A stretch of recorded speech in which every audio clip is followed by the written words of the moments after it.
طہارت کے مسائل۔ ٹاپک وضو۔ وضو کے بعد دعا پڑھنا مسنون ہے۔ وضو کے بعد دعا پڑھنا مسنون ہے۔ وضو کرتے ہوئے پانی کے استعمال میں احتیاط کریں۔ وضو کرتے ہوئے پانی کے استعمال میں احتیاط کریں۔ وضو کے ساتھ مسواک کی ترغیب دلائی گئی ہے۔ وضو کے ساتھ مسواک کی ترغیب دلائی گئی ہے۔ مسواک منہ کی پاکیزگی اور اللہ کی خوشنودی کا باعث ہے۔ مسواک منہ کی پاکیزگی اور اللہ کی خوشنودی کا باعث ہے۔ روزہ نہ ہو تو وضو کرتے وقت ناک میں پانی اچھی طرح چڑھانا چاہیے۔ روزہ نہ ہو تو وضو کرتے وقت ناک میں پانی اچھی طرح چڑھانا چاہیے۔ ہاتھ پاؤں کی انگلیاں اور داڑھی کا خلال کرنا مسنون ہے۔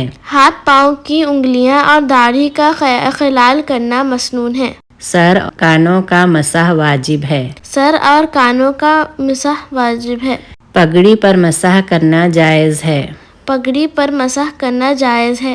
وضو کر کے پہنے ہوئے جوتوں، موزوں اور جرابوں پر مسح کیا جا سکتا ہے۔ وضو کر کے پہنے ہوئے جوتوں، موزوں اور جرابوں پر مسح کیا جا سکتا ہے۔ مدت مسح مقیم کے لیے 1 دن رات اور مسافر کے لیے 3 دن رات ہے۔ مدت مسح مقیم کے لیے 1 دن رات اور مسافر کے لیے 3 دن رات ہے۔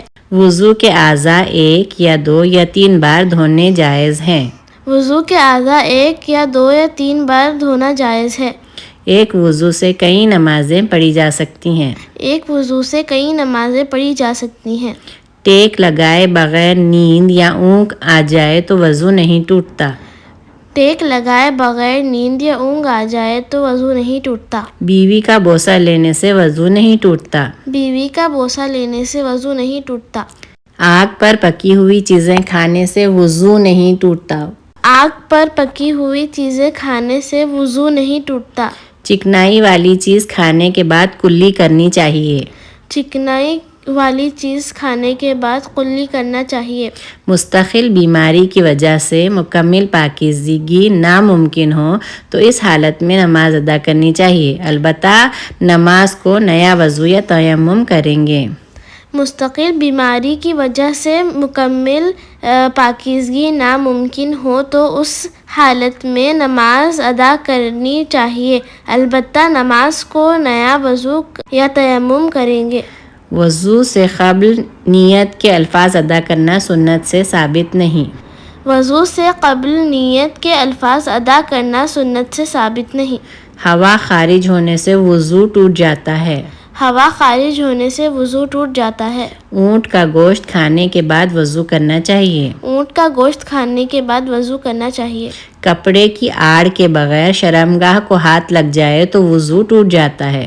کپڑے کی آڑ کے بغیر شرمگاہ کو ہاتھ لگ جائے تو وضو ٹوٹ جاتا ہے۔ وضو کرنے کے بعد بے مقصد باتیں، فضول کام نہیں کرنا چاہیے۔ وضو کرنے کے بعد بے مقصد باتیں اور فضول کام نہیں کرنا چاہیے۔ وضو میں اعضاء کو 3 بار سے زائد دھونا گناہ ہے۔ وضو میں 3 بار سے زائد بار دھونا گناہ ہے۔